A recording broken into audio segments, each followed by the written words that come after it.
Hi, it's Dr. Chloe, and I want to welcome you to the living room. So this is an opportunity for us to have some girl time and talk about all the things that concern you about menopause and perimenopause. So today I'm just going to address about 5 questions that I commonly see when I have clients come into the office. But again, this is our time for girl talk. So the first one is, how do you know if you're in menopause? Well, the average age for menopause is about the age of 51. But you could be experiencing symptoms way before this. And so the symptoms, like we've talked about before, are things like brain fog, tiredness, moodiness, decreased libido, muscle aches, body pain, night sweats. The list goes on. Even dry skin, dry eyes, all could be signs that you're in menopause. But the main definition is you've gone through 12 consecutive months without a period. And what's happening is that your ovaries have stopped working, and as a result, you're no longer producing testosterone, estrogen, progesterone, and these levels are decreased in your body. The next question would be, how do you know if you're in menopause if you still get a period? Well, this is the time when you can say, I'm in perimenopause, because you're having menopausal symptoms, you still get your period, but you still get the moodiness, you still get the dry eyes, you still don't want to have intimacy time with your significant other. And it's all because you're in perimenopause. The ovaries still work, but they're not working as they normally do. So as a result, your levels of estrogen, testosterone, and progesterone are all decreased. So you will still see those symptoms. Now, perimenopause can happen up to 10 years before the actual change or the official time where you no longer have a period. And so you could be in your 40s and still experience perimenopausal symptoms, and you're trying to figure out what's wrong with me. So if the average age of menopause is 51 and 10 years prior to that you could be in perimenopause, then imagine you're 40, 41 years old and you don't know why these things are happening to you, because you're told that menopause happens to old people. So just understand that your feelings are validated, that you could be perimenopausal, or again, we defined menopause. Next question would be, how do I know if I'm in perimenopause or menopause if I've had a hysterectomy?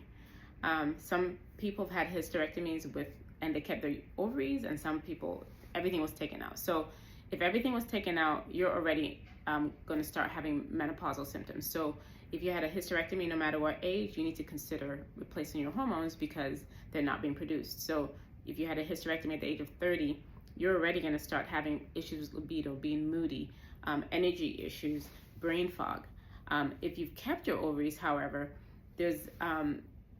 you might go through the same pattern of maybe meeting 50 years old, 48 years old, where you start noticing these changes. And that's a clue that, hey, you know what? Maybe I am going through menopause. And but I would get some lab work so that it can be tested to see what the level of your hormones are, and in conjunction with your symptoms, we'll know whether or not you are actually in menopause. The one thing I want you to understand is, if you had a hysterectomy, no matter what age, even if you've kept your ovaries, the blood supply to the ovaries are going to be compromised. So even at the age of 45, keeping your ovaries, they may not function normally, and you may still need to have hormone replacement therapy to actually help you feel better.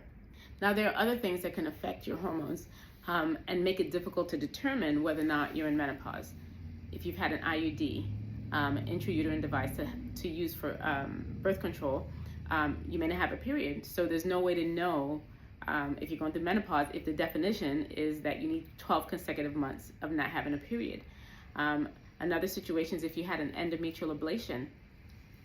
This is where the lining of the uterus has been removed surgically, and for different reasons. And so if this is done, there's no way you can know, because usually after an endometrial ablation, you don't have a period. The other interesting group is someone who's been on birth control indefinitely, and you just don't have periods. You might think, hey, I'm fine, but the hormone suppression of the birth control can actually make it difficult to determine if you're in menopause. So which hormones are affected during menopause? Although there are many hormones that are affected, the main ones that we usually talk about are estrogen, testosterone, and progesterone. as we get older and our ovaries don't function as well, the levels lower. And so most of our symptoms are consequently a result of that. The next question is, how do I get treated?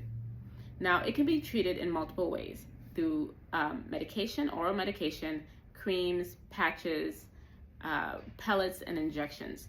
Now, you could also do supplements if you're trying to go a more natural route. But you know what? This is Dr. Chloe. We'll talk about this in another session. My goal is to empower you to be beautiful inside and out.